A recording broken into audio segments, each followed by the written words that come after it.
नहीं है संसार, न है मेरे लिए सभी हैं कृष्ण के, सभी तो प्यारे हैं वे सदा, मेरे तो है कृष्ण केवल, दूसरा न कोई, जैसा भी हूँ उन्हीं का हूँ, शरण में हूँ उनकी सदा, सुख दुख नहीं जग में, सिर्फ है परिस्थितियां, है सभी प्रसाद प्रभु की, लौ लगे कृष्ण से सदा, सच्चिदानंद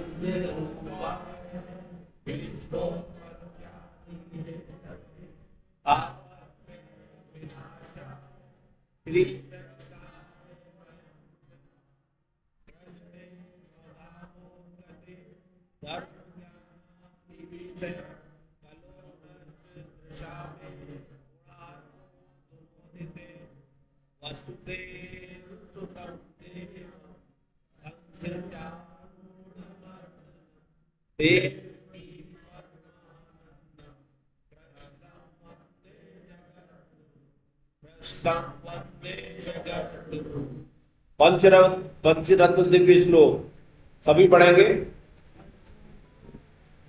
मोहित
आज की कक्षा में आपका स्वागत है और भगवान की अत्यंत कृपा है कि इतनी गर्मी पड़ने के बावजूद भी हमारा मन यहाँ आने का किया और हम आ पाए।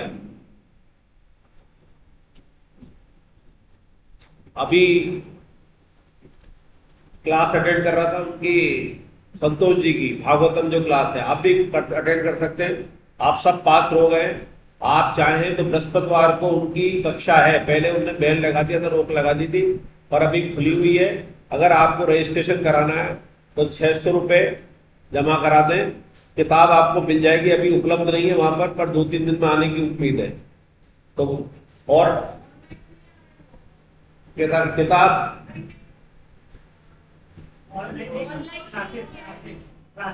ऑनलाइन किताब नहीं मिलेगी आपको। आपको एक्सेप्टेंस नहीं होगी, व्यवहार रोक लग चुकी है, सीटें फुल हो गई है। थी इतनी मास्टरी थी कि 100 जो पुत्र थे धृतराष्ट्र के, वो कब कब कैसे कैसे मरे वो भी लिखा था, समय भी, कारण भी, किसके द्वारा मरे, इतनी गहराई में लिखते थे। तो उनका नाम तो शायद उसमें है। तो वो ऋषिकेश में रहते थे। तो सेठ जी का निमित्त करते थे। सेठ जी मतलब जिन्होंने गीता प्रेस की स्थापना की। तो वो जब वहां एक बार ऋषिकेश आए तो उन्होंने कहा कि साहब ये मैं बहुत थक जाता हूँ, लिखते लिखते लिखते थक जाता हूँ। तो उन्होंने कहा थक जाता तो सो जा और फ्रेश हो जाता फिर लिखने। सेठ जी ने ये कहा, और इतने कर्मठ थे जो वो कह रहे हैं कि थक जाते थे, तो कितने कर्मठ थे कि उंगली उनकी थक जाती थी तो चलती नहीं थी, तो उस पर वो थपच्ची बांध देते थे, लकड़ी बांध देते थे, जिससे उनकी, और पेन उनका पकड़ा रहे तो उसको बांध देते थे, पेन नहीं गिर जाए। बाकी काम तो फिर उंगली करती थी। लेकिन कभी भी अगर उनका ध्यान भटक जाए या कमजोरी हाथ में आ जाए तो वो पेन नीचे न गिर जाए, तो वो इतना बांध के रखते थे। इतने कर्मठ थे। और वो सेठ जी को कह रहे, सेठ जी को पता था इतने कर्मठ है, तब उनके लिए कह रहे हैं कि थक जाता है तो सो जा और उठ जाता, फिर भगवान का काम कर, इससे बढ़िया काम क्या मिलेगा। और सोते काम करते करते सोएगा तो सोते में भी भगवान ही ध्यान आएंगे, इससे बढ़िया क्या काम है। सेठ जी कहते थे, और अभी भी बात यह है कि जो गीता प्रेस में वर्कर काम कर रहा है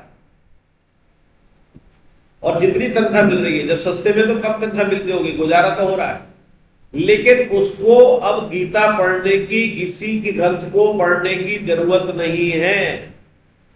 सेठ जी ने कहा कि मैं तुम्हारी गारंटी लेता हूं कि तुम्हें भगवान की प्राप्ति होगी, क्योंकि तुम भगवान का काम कर रहे हो।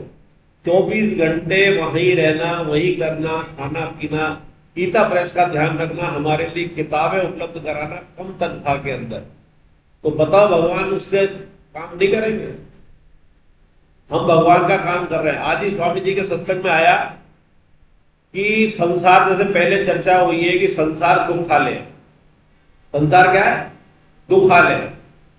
दूसरा आया जब वासुदेव सर्वम, जब सब में भगवान है भक्ति योग में, तो सब जड़ भी भगवान है, अपरा पराशक्ति दोनों ही भगवान की है। तो ये भगवान का बैठक खाना है। क्या है, भगवान का बैठक खाना है। और आज के सत्संग में आया हमारे लिए कि ये संसार हमारी पाठशाला है। क्या बात है कि संसार हमारी पाठशाला है, भगवान का बैठक खाना है। भगवान के बैठक खाने की तरह हम उसका इस्तेमाल करें तो हमारे लिए पाठशाला है। और अब इस संसार से सुख लेना चाहे तो ये दुख खा ले, संसार से सुख लेना चाहे तो ये दुख खा ले। जिसकी पिछली कक्षा में बात हो गई कि अगर सुखी रहना चाहते हो तो सुख देने लग जाओ। किसी से सुख की उम्मीद किए बिना, बिना कारण निस्वार्थ उसको सुख देने लग जाओ, और उसके दुख से उतना ही दुखी हो जितना वो दुखी है, उसके सुख से उतना ही प्रसन्न हो उतना सुखी है। आपके जीवन में दुख आ ही नहीं सकता। हरे कृष्णा। पिछली बार तीसरे अध्याय के 29, शिवांगी जी रेगुलर आया करिए, आपकी तालीम पुरानी कक्षाओं के एब्सेंटर की पूर्ति नहीं कर सकती। और भागवतम की अभी चर्चा हुई है आपके आने से पहले, भागवतम की क्लास चालू हो गई है। संतोष गुप्ता जी की बृहस्पतिवार 7 से 8:30 होती है। उसको अगर अटेंड करना चाहे तो फॉर्म भर सकती है, 600 रुपए के अंदर है, वो पीछे आपकी किताब में है, उसमें निकाल के भर सकती है। 600 मुझे जमा कराने की किताब आपको उपलब्ध करा। ऑनलाइन भरेंगे तो ऑनलाइन एंट्री बंद हो चुकी है, और विशेष रूप से करके उन्होंने फीस 100 के लिए परमिशन दे दी है कि तुम्हारी कितने क्लास से आएंगे मैं ना नहीं करूंगा। अपने पास मौका, संतोष जी की क्लास अटेंड करने का सप्ताह में अगर संतोष गुप्ता जी को कोई एक बार सुन ले तो ये तो जरूर है कि हमारी वाणी तो फिर ऐसा लगेगा कि यार कहां तो गोए कूद रहे थे और कहां कौवा बैठा दिया। लेकिन जो कुछ मिला है उनसे ही मिल रहा है, और ये किताब भी उन्हीं की है। तो 29 श्लोक हो गए थे, 30वीं हो गया था, तो 30वां ले लेते हैं। बाकी अपन ने 2 बार रिवीजन कर दिया पिछली बार। तो 30वां क्यों इंपॉर्टेंट था, क्योंकि इसके अंदर सारे योग आ गए। इसमें कर्म योग भी है, इसमें भक्ति योग भी है, इसमें ज्ञान योग भी है। जैसे तू विवेक वाली बुद्धि के द्वारा, विवेकवती बुद्धि के द्वारा संपूर्ण कर्तव्य कर्मों को मेरे अर्पण करके कामना रहे, ममता रहे और संतायित रहित होकर युद्ध रूप कर्तव्य कर्म को कर, तो समस्त कर्मों का अर्पण हम अपने जो कर्म करते हैं अगर भगवान को अर्पण कर देते तो क्या हो जाता है, ये भक्ति होगी। कर्म भगवान को सौंप दिए। और आगे लिखा है अर्पण बहुत विलक्षण है, चाहे उकताकर किया जाए, चाहे छोटा बच्चा जमीन पर, जैसे उदाहरण दिया है, जमीन पर गिरी दुकान या गाड़ी की चाबी उठाकर पिताजी को देता है तो पिताजी प्रसन्न हो जाते हैं। ऐसे हमारे कर्म हम भगवान को अर्पित करते हैं तो भगवान प्रसन्न हो जाते हैं कि देखा ये कर्म को अपने लिए नहीं मान रहा, मेरे लिए ही कर रहा है, तो भगवान हमसे प्रसन्न हो जाते हैं। अर्पण अर्थात अपनी अहंता ममता को हटाकर सब कुछ भगवान का ही है, ये अनुभव करना। करण क्या मतलब क्या होता है, आगे आएगा ये। करण मतलब हम कोई भी कार्य करते हैं उसमें 3 चीजों की प्रधानता होती है। एक तो जिससे कर रहे कोई काम, वो क्या कहलाता है, करण। कोई भी है ना क्रिया करेंगे तो उसमें एक औजार की जरूरत होगी। कैंची से काट रहे तो कैंची की जरूरत है, कपड़े की जरूरत है, तो क्रिया करने के लिए तो हाथ के मूवमेंट की जरूरत है। तो ये क्या हो गया, करण। और पदार्थ की जरूरत है। पदार्थ क्या है, उपकरण, कर्म में उपयोग होने वाली सामग्री। और तथा क्रिया, तो क्रिया क्या हुआ, हाथ का मूवमेंट, कैंची क्या हुई, करण, और कपड़ा क्या हुआ, उपकरण।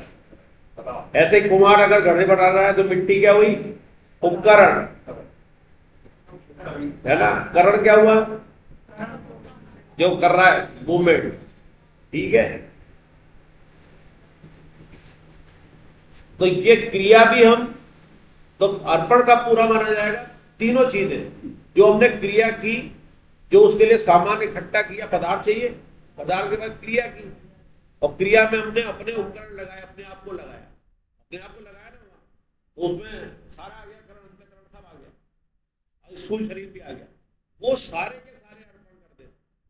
कई बार हम कर्म फल को अर्पण कर देते हैं, लेकिन क्रिया का अभिमान बना रहता है, अर्पण का भी अभिमान बना रहता है। और ये इतना सूक्ष्म है कि जो पहले जड़ ग्रंथि की बात आई, चित जड़, चेतन और जड़ के बीच की ग्रंथि, अगर ये ग्रंथि हमारी खत्म हो जाए तो हमारी मुक्ति हो जाए। चेतन अलग है, जड़ अलग है, लेकिन इसको ग्रंथि के रूप में जोड़ किसने रखा है,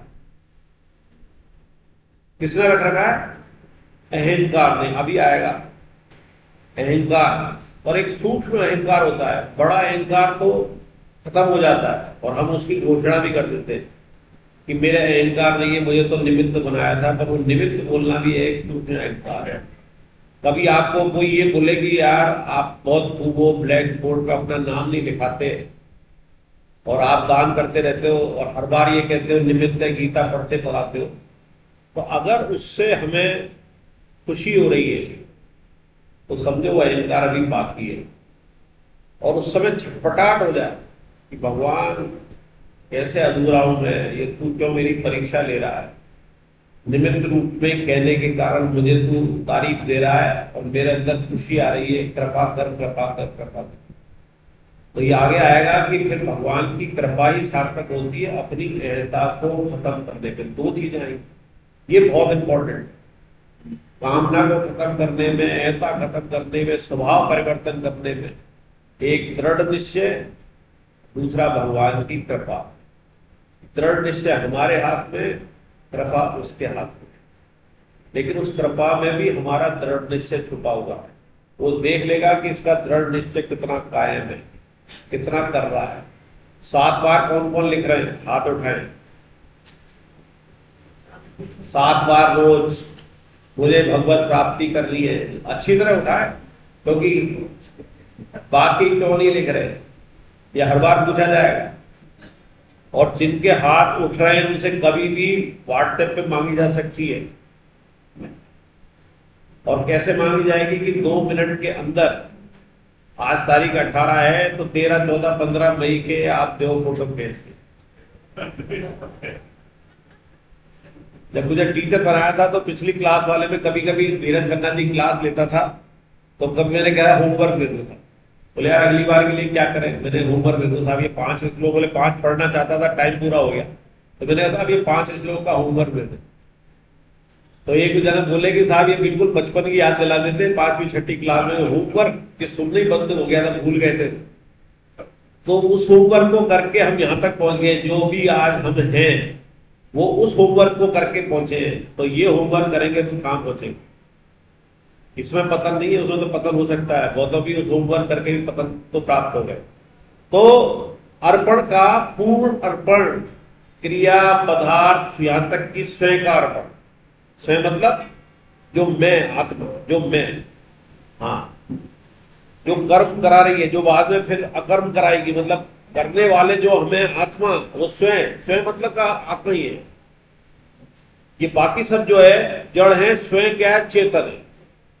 चेतन का जब अर्पण हो जाएगा, कहा तो जाता है कि उसका अर्पण स्वतः ही है, आत्मा परमात्मा की अंग है, लेकिन एक अध्याय में, आगे के अध्याय में कहेंगे मैं इनसे भी ऊपर हूं, जब पुरुषोत्तम योग में आएगा।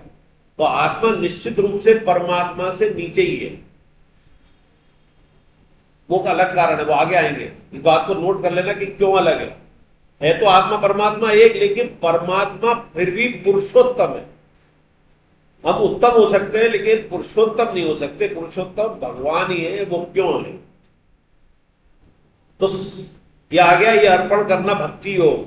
अध्यात्म चेष्टा शब्द आता है, ये ज्ञान योग का प्रतीक है। अध्यात्म मतलब अपनी आत्मा का अध्ययन करना, उसकी चेतना जागृत हो जाना। और ये कौन कराता है? जो शुरू के अध्याय में पढ़ा था, विवेक।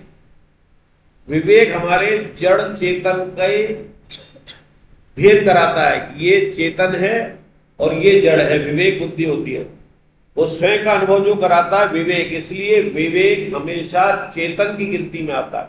अगर कभी सवाल पूछा जाए, आगे भी आएगा, कि चेतन कौन कौन है, तो चेतन आत्मा, परमात्मा और विवेक।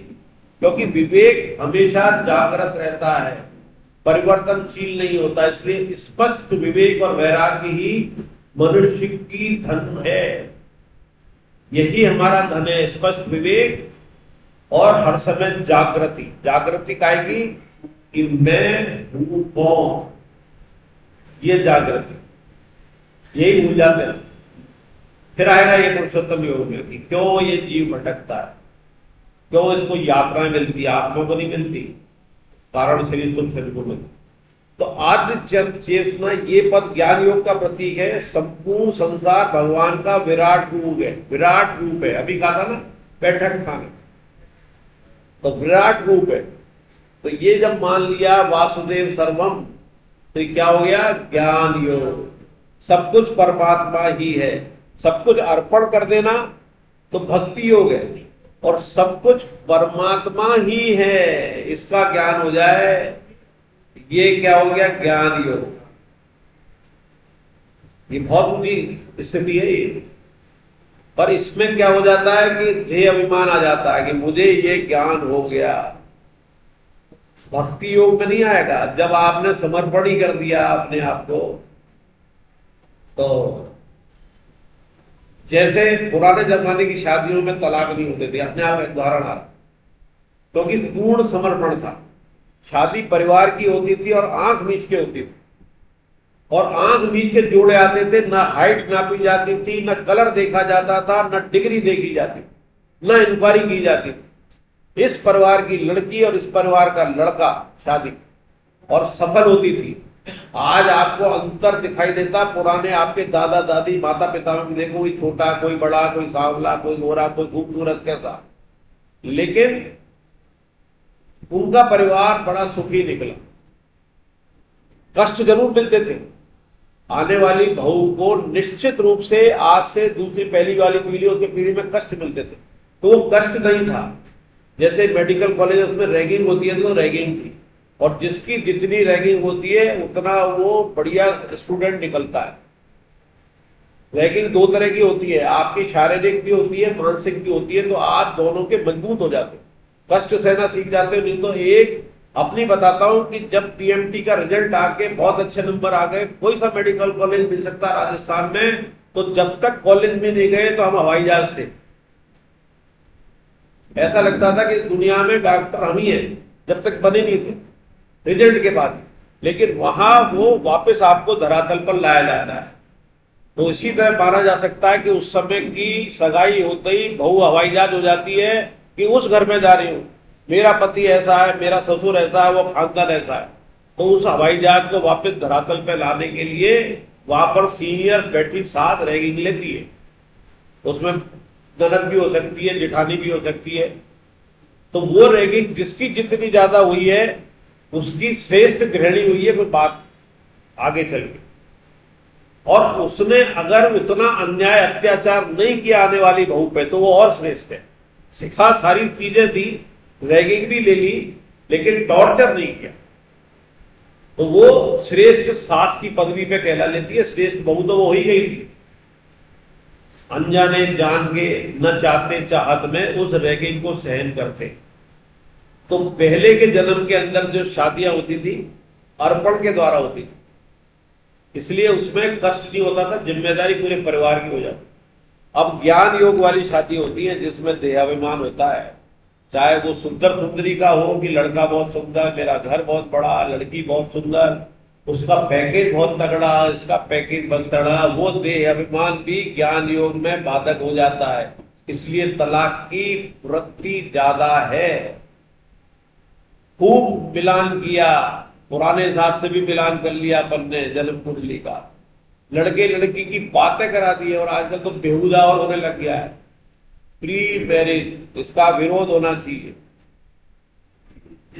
बहुत मैरिज वाहियात प्री मैरिज। हम पाश्चात्य सीख रहे हैं, पर अच्छी चीज सीखे, उनसे हम सीखें ईमानदारी, अपने कर्तव्य कर्म की ईमानदारी। पाश्चात्य सभ्यता में अंदर आप इंग्लैंड अमेरिका चले जाओ तो वहां वो अपने कर्म के प्रति बहुत ईमानदार है। भ्रष्टाचार उन बड़े स्तर पे हो सकता है हथियारों के अंदर, लेकिन उस कर्म में उनके छोटे छोटे भ्रष्टाचार नहीं है कि आपकी फाइल चलाने के लिए भ्रष्टाचार। तो ज्ञान योग और भक्ति योग का डिफरेंस आपको बहू के रूप में समझ में आया है कि क्यों अर्पण का मतलब कितना सार्थक है। तो ये हो गया। इसमें क्या होता है फिर देखो, एक बहुत महत्वपूर्ण है, अहंकार के कारण हम समष्टि में भी व्यष्टि मानने लगते हैं। समष्टि मतलब पूरा संसार, भगवान को मान ही लिया कि भगवान का बैठक माना है, सब भगवान है। लेकिन अपने अहंकार के कारण जैसे जैसे हमारा पद बढ़ता है, चाहे वो सांसारिक हो चाहे पारमार्थिक हो, पारमार्थिक व्यष्टि यानी घमंड बहुत खतरनाक होता है कि मेरे जैसा गीता पढ़ने वाला, मेरे जैसा भागवत पढ़ाने वाला नहीं है कोई। जो शास्त्रार्थ अगर पहले पंडितों में होते थे तो वह एक ही पुष्टि के लिए होते थे, एक दूसरे की एक ही पुष्टि। जबकि भगवान के शास्त्रों में शस्त्र चलने चाहिए। क्या शास्त्रों में शस्त्र, शास्त्रार्थ मतलब शास्त्रों में भी शस्त्र, उसमें तो जितने शस्त्र। आप शास्त्र पढ़ो, ज्ञान में अगर विनम्रता नहीं आई तो ज्ञान धूल है।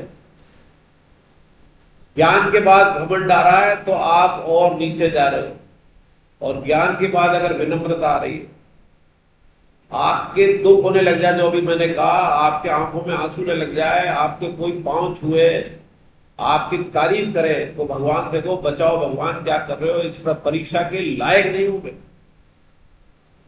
इस परीक्षा के लायक नहीं हूं, फेल हो जाऊंगा, ये परीक्षा मत लो। अर्पण की तो ले लो, क्योंकि जिम्मेदारी अर्पण में भगवान की, और ज्ञान के अंदर जिम्मेदारी ज्ञानी।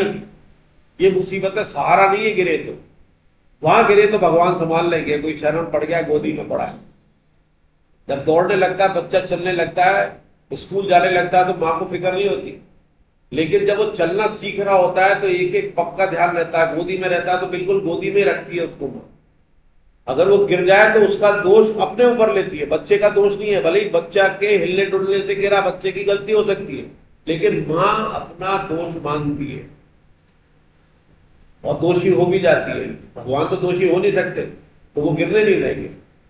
मां की क्षमता कमजोर है तो वो आंचल से गिरा भी सकती है अनजाने में।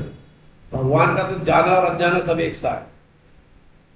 तो ये ज्ञान योग हो गया, आत्मचेष्टा। तीसरा बात है कर्म योग। ये श्लोक इसलिए महत्वपूर्ण है, ये 3/30 पे ही पूरी गीता चल रही है। भगवान ने 3 कह के अगर इसको समझ लिया हमने, तो ज्ञान योग कर्म योग इन दो इस श्लोक से आ जाता है समझ। अब कर्म योग क्या है कि संसार को अपना मानकर सुख भोग की कामना से उसका आश्रय लेना। हमारी सुखासक्ति सबसे महत्वपूर्ण है। आप देख ले, पूरे जीवन भर हम अपने बच्चों को और अपनों पर यही सलाह पे अमल करते हैं कि बड़ा होके तू ये बनेगा, ये बनेगा, ये बनेगा, यानी कि तेरी आजीविका की सामग्री मिलेगी, तेरे घर में कार आ जाएगी, तेरे को बिल्डिंग मिलेगी, ये मिलेगी, जो हम नहीं कर पाए। इसमें क्या सुखासक्ति है? शरीर के लिए, मान के लिए, परिवार के लिए, नाम की सुखासक्ति, परिवार अच्छा चले उसकी सुखासक्ति।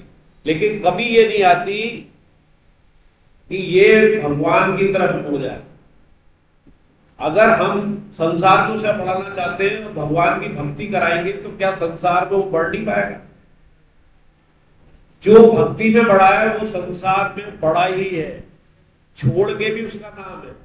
संसार में अगर रह रहा है और संसार में राजा तक भी बन गया है और भक्ति में लगा है, तो उसके आज भी चर्चे होते हैं, जो राजा जनक का पिछली बार प्रकरण आया। राम जी का क्यों? कि राम जी ने राज्याभिषेक को भी इसी तरह ले लिया कि मैं वन में जा रहा हूं, तो मेरे को तो वहां से क्या कहा उन्होंने कि भरत को तो केवल अयोध्या का राज दिया है, मुझे तो वन का राजा बना दिया बाबू, ये शब्द कहें। तो राज्याभिषेक की उनके ऊपर कोई खुशी नहीं होती है और वन जाने की कोई चिंता तनाव नहीं होती है, बिल्कुल दोनों में वो सहज रहते हैं। तो राम जी अगर वन गए तो बन गए, वन गए तो बन गए, नहीं तो राम जी की राम राज्य की चर्चा क्या होती? चर्चा वही होती है जो आप लीक से हटकर दो तरह का हो सकता है, जो नियम है उससे हट के करो काम तो आप चर्चा में आओगे, तो वो दोनों हो सकते हैं। आप सबसे ज्यादा गोली चलाने वाले गुंडे बदमाश हो तो आपकी चर्चा होगी, लेकिन वो आपकी पारमार्थिक उन्नति नहीं करा पाएगी। और आपने ऐसा किया कि आप जितना मदद कर सकते थे उससे ज्यादा मदद करना सीख गए, खूब मदद करी, खूब धर्म की चर्चाएं करी, अपनी तरफ ध्यान नहीं दिया, समाज की तरफ ध्यान दिया, तो आप चर्चा में आओगे। क्यों सेठ जी की चर्चा होती है? उस समय के पैसे वाले थे, लेकिन आज भी चर्चा उनकी फैक्ट्रियों के कारण नहीं हो रही है। इतने पैसे वाले तो उससे नहीं हो रही है, उन्होंने मदद क्या की, गीता प्रेस चलाई, क्या पारमार्थिक काम किए, जो समाज की सेवा करेगा। परिवार चलाना तो बहुत जरूरी है, जब तक आप परिवार नहीं चलाओगे, अपना घर फूंक कर आप समाज की सेवा नहीं कर सकते। परिवार चलाना, पर उसकी एक लिमिट है। आप परिवार चलाओ और परिवार चलाते हुए आपके पास जो एक्स्ट्रा है, कोई ऐसा आदमी नहीं है इस संसार में जिसके पास एक्स्ट्रा नहीं है, सबके पास भगवान ने एक्स्ट्रा दिया। तो अपना कर्तव्य कर्म करते हुए जो एक्स्ट्रा है उसकी, जैसे पिछली चर्चा में भी आया, तो वाणी तो वही, मन तो वही। आप दरिद्र से दरिद्र हो, रोगी से रोगी हो, अगर उस दरिद्र ने और रोगी ने ये प्रार्थना कर ली भगवान से कि मेरे से अधिक जो दरिद्र हो या मेरे जैसे हो, पहले उनकी सुन, मेरी मत सुन, मैं तो सहन कर लूंगा, हो सकता है वो सहन न कर पाए, मेरे को तो तेरे नाम का सहारा मिल गया है। और ऐसे रोगी भी कहते कि जिस रोग से तेरी भक्ति बढ़ रही है तो काय को तू इसको ले, पर उसका ले ले जिसका जो संसार और तेरे भी मन नहीं लग रहा रोग के कारण, रोग हटने से तेरी भक्ति से सकाम ही मन लग जाए उसका पहले रोग दूर कर। तो बढ़ गए आप। उसी परिस्थिति में सबसे खराब परिस्थिति, हालांकि पिछली चर्चा में आया था कि ये चार भक्ति नहीं कर पाते, जिसमें ये भी था अति दरिद्र, अति रुग्ण, अति ज्ञानी, अति पैसे वाला। याद है? चार चीज बताई थी, याद है ना? याद है तो रिपीट करो। चार जो है भक्ति को प्राप्त नहीं कर पाते, वो चार कौन है? कौन बताएगा? अति धनी, ज्ञानी और ज्यादा बिजी तो रहता है वो भी। अरे महाराज अभी बोला था, रिपीट नहीं कर पाए। अति रुग्ण, अति गरीब, अति धनी, अति ज्ञानी। ज्ञानी को नहीं पढ़ पाएगा आगे, ये ज्ञान है। हाँ, उसके रिक्त ही नहीं, भगवान के लायक ही जगह नहीं बची है उसके पास। पर दरिद्र और अति दरिद्र और अति रुग्ण भी भगवान को प्राप्त कर सकता है अगर उसका मन शांत है, बुद्धि विवेक सही है, कोमा में नहीं गया है। वो इतना बढ़िया कर सकता है जो अभी उदाहरण दिया। हालांकि इसमें नियम टूट रहा है, पर जब भगवान की खातिर नियम टूटे, अपवाद बने, तो भगवान के लिए भी वो अपवादी हो जाता है। अलग ही विशेष है उसका फिर दर्जा। तो ये आपका आ गया कि कर्म योग में क्या है कि संसार को अपना मानकर सुख भोग की कामना से उसका आश्रय लेना आशा है, लेकिन ऐसी कामना से रहित हो जाना निराशी है। निराशी शब्द आया तो निराशी से डिप्रेशन नहीं है। यहाँ पर भगवान से कोई कामना नहीं रखना, कोई आशा नहीं रखना, वो निराशी है। एक निर्मम शब्द आया, निर्मम का मतलब क्रूर नहीं है, निर्मम का मतलब निर्मम हट जाए, हाँ, ममता रहित हो जाए। जो अगला शब्द भगवान ने लिया है कि न मम, स्वामी जी कहते हैं न मम, न मम है तो भगवान है, और मम है तो सुखासक्ति है। वो पतनकारी है और ये कल्याणकारी है। जैसे सत्कर्म करने की आखिरी लाइन है, करते हुए अच्छाई का जर कर्म करते हुए ये राग देशी बंधनकारी है। अंतिम दो चरणों में कर्म योग का वर्णन है। अब ये आगे के पढ़ते 31 और 32 कौन पढ़ेंगे? दो श्लोक, हाँ आप पढ़िए 31 और 32। दो दृष्टि से नहीं पता